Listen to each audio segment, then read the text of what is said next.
하나님은 어떤 사람을 가장 좋아하실까요?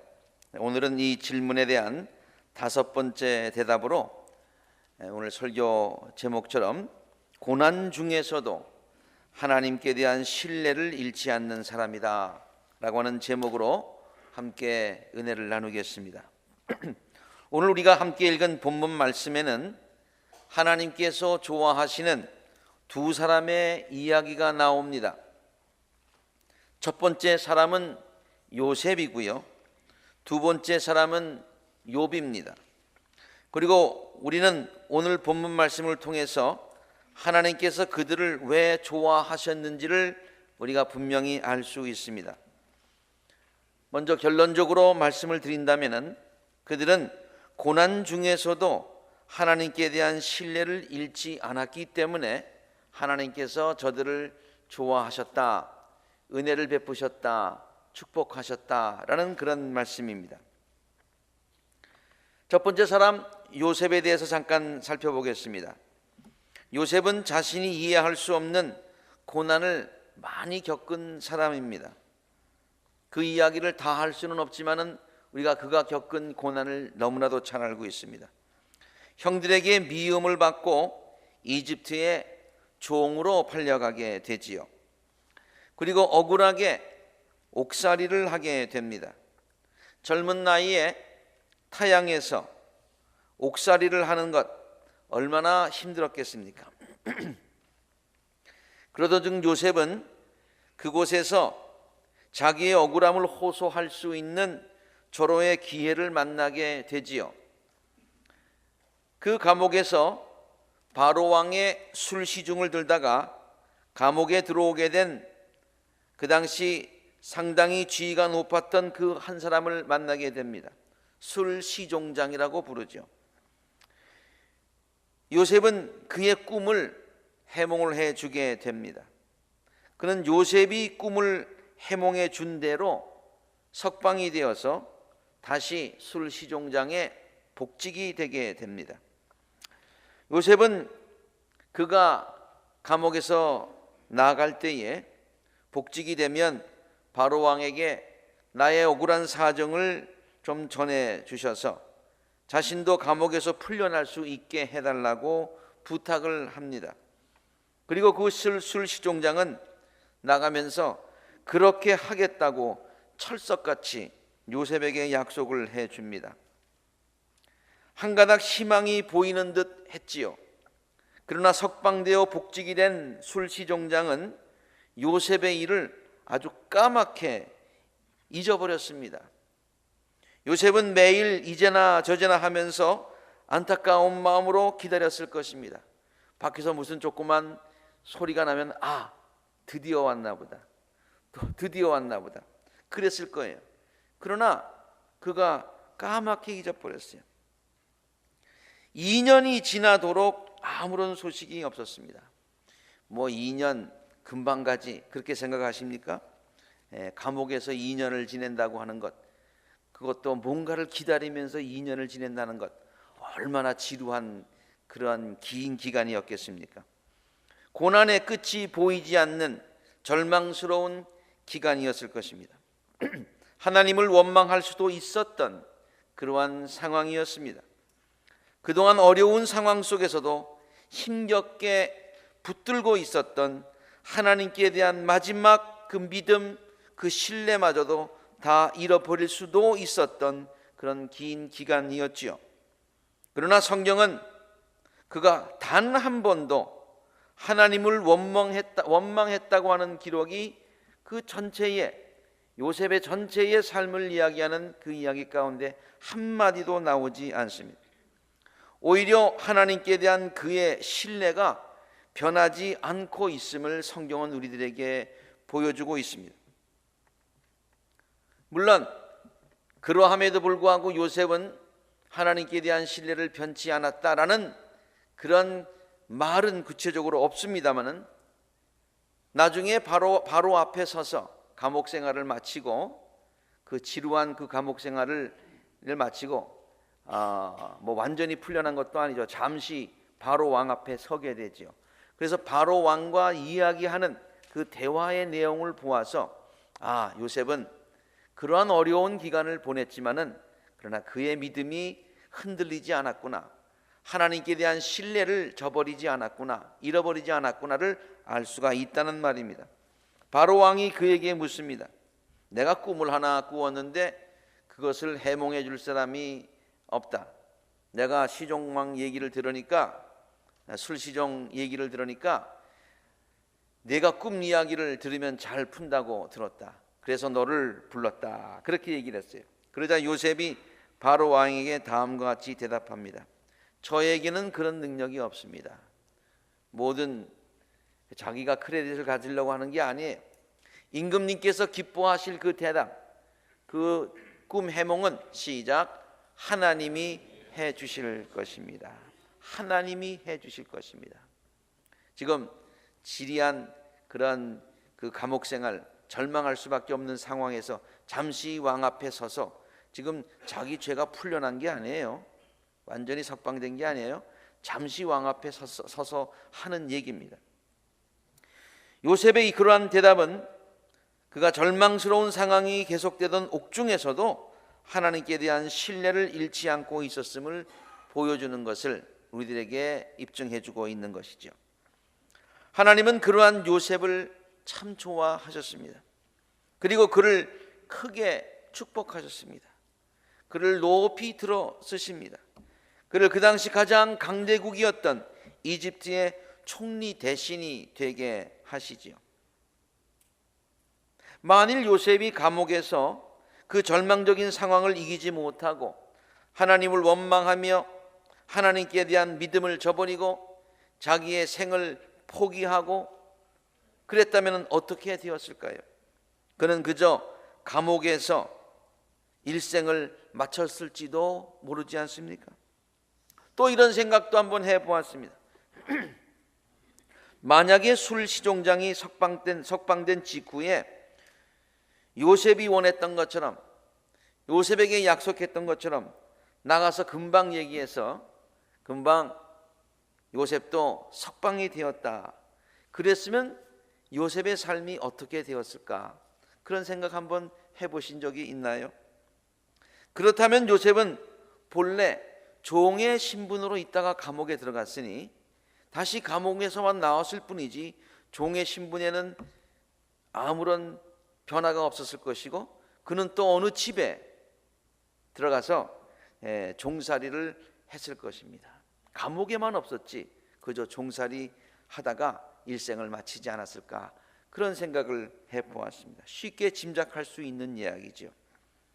그러나 하나님은 요셉을 2년 더 기다리게 하셨습니다. 2년 후에 그를 크게 높여주시려는 놀라운 계획을 갖고 계셨기 때문이죠. 여기서 우리가 깨달을 수 있는 것은 하나님의 때가, 하나님의 방법이 요셉이 기다리는 때, 요셉의 방법보다는 훨씬 더 좋다고 하는 사실이에요.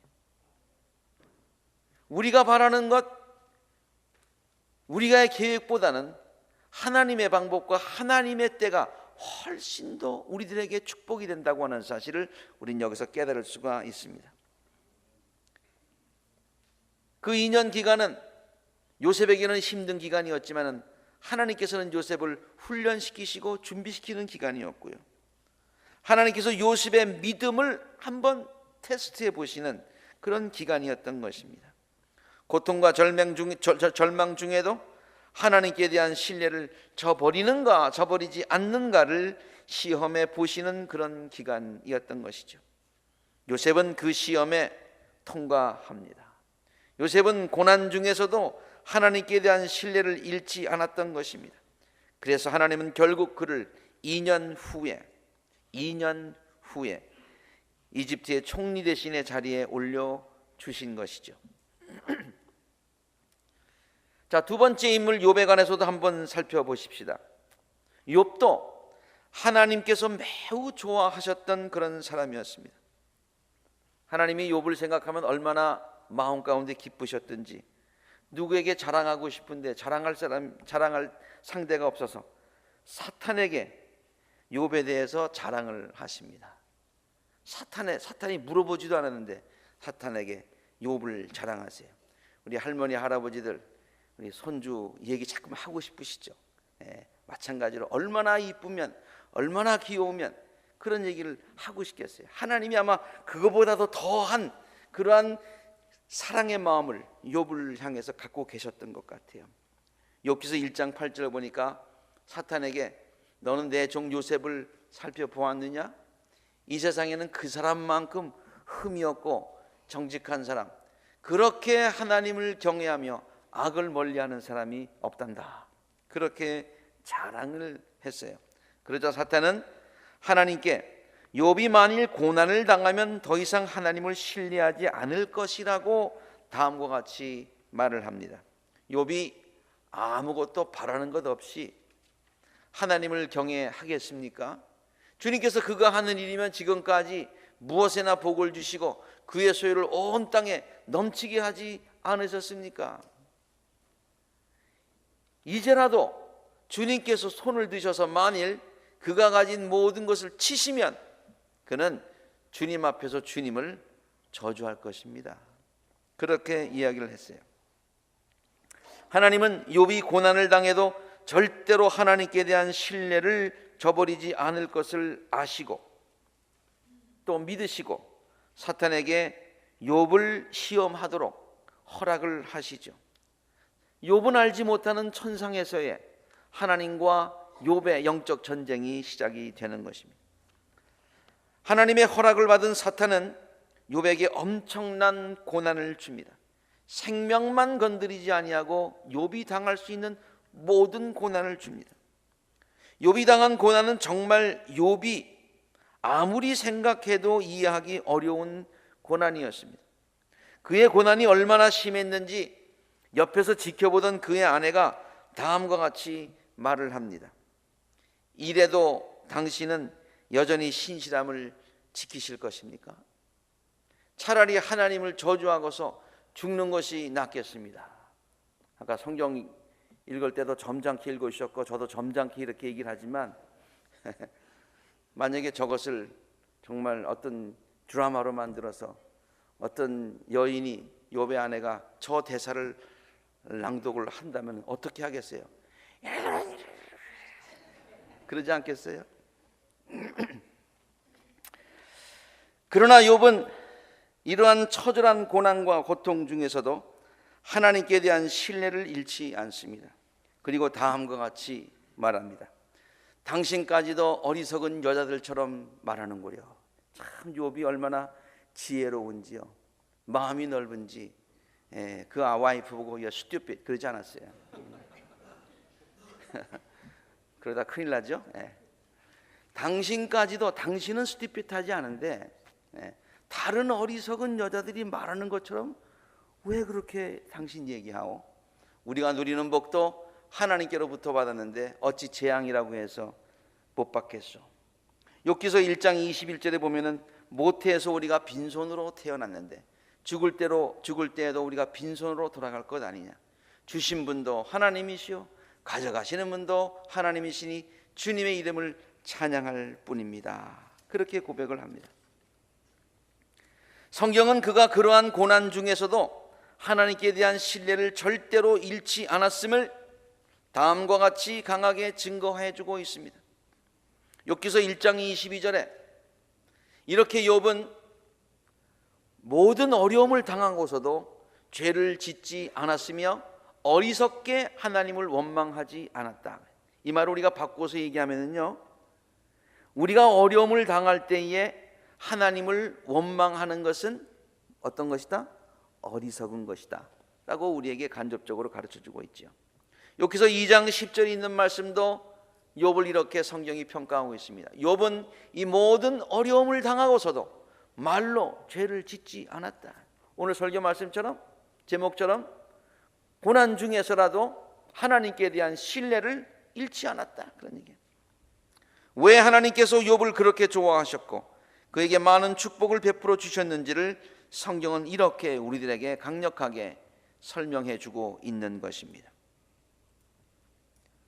성경에 기록된 이러한 요셉과 욥의 이야기를 가만히 묵상하면서 저는 이런 생각을 해보았습니다.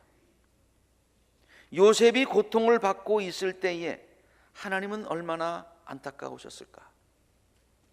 하나님이 요셉을 그렇게 사랑하신다면, 하나님이 욥을 그렇게 사랑하셨다면, 사랑하는 저들이 고통을 당하고 있을 때 하나님의 마음은 어떠하셨을까? 그런 생각을 해보았어요.